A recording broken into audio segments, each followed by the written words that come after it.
ऐसा लगता है कि सरकार और प्रधानमंत्री नरेंद्र मोदी किसी तरह का रिस्क नहीं लेना चाहते थे कि राष्ट्रवाद का जो माहौल बने उसको बिगाड़ने के लिए, जैसे दूध को अगर आपको फाड़ना हो तो एक बूंद नींबू की काफ़ी होती है, इसी तरह से विघ्न संतोषियों के पास एक छोटा सा मुद्दा होता है जिससे वो पूरे माहौल को खराब कर सकते हैं। उसको रोकने के लिए मुझे लगता है कि इस समय में ये फैसला लिया गया है।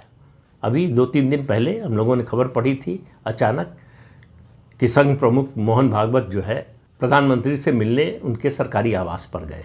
अब ये घटना अपने आप में बहुत बड़ी घटना थी। पिछले 11 साल में ऐसा मौका नहीं आया था।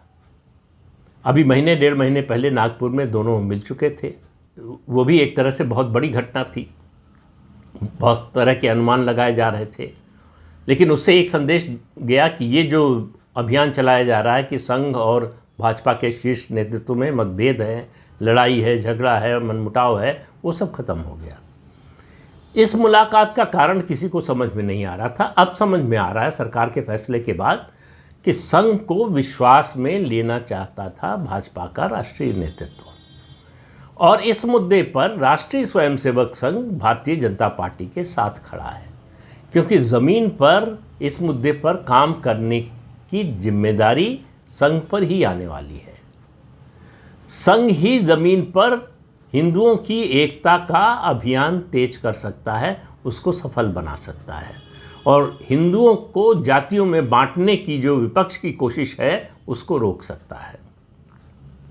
तो मुझे जो नज़र आ रहा है, हालांकि मेरा मानना है कि जो है ये अगर हम आज़ादी के 77 साल बाद लोगों की जाति पूछने जा रहे हैं तो इससे कोई विकास का मॉडल निकलेगा, ऐसा मुझे लगता नहीं।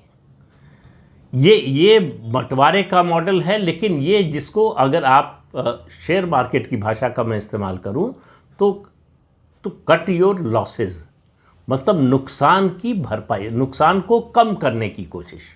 इसके जरिए जो नुकसान करने की कोशिश होती, हिंदू समाज को बांटने की कोशिश होती, उस कोशिश के हथियार को भोथरा कर दिया है प्रधानमंत्री नरेंद्र मोदी ने। उनके सामने एक व्यवहारिक उदाहरण बिहार का है, उनके सामने दो और उदाहरण हैं कर्नाटक का, जहां की रिपोर्ट जो है वहां की सरकार सार्वजनिक करने की हिम्मत नहीं जुटा पा रही है।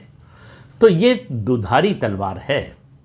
दरअसल इस समस्या ये है, सरकार इसको टालती ये इसलिए भी रही है कि करा तो दें, कराने में कोई समस्या नहीं है, लेकिन उसके बाद क्या होगा वो किसी के हाथ में नहीं है।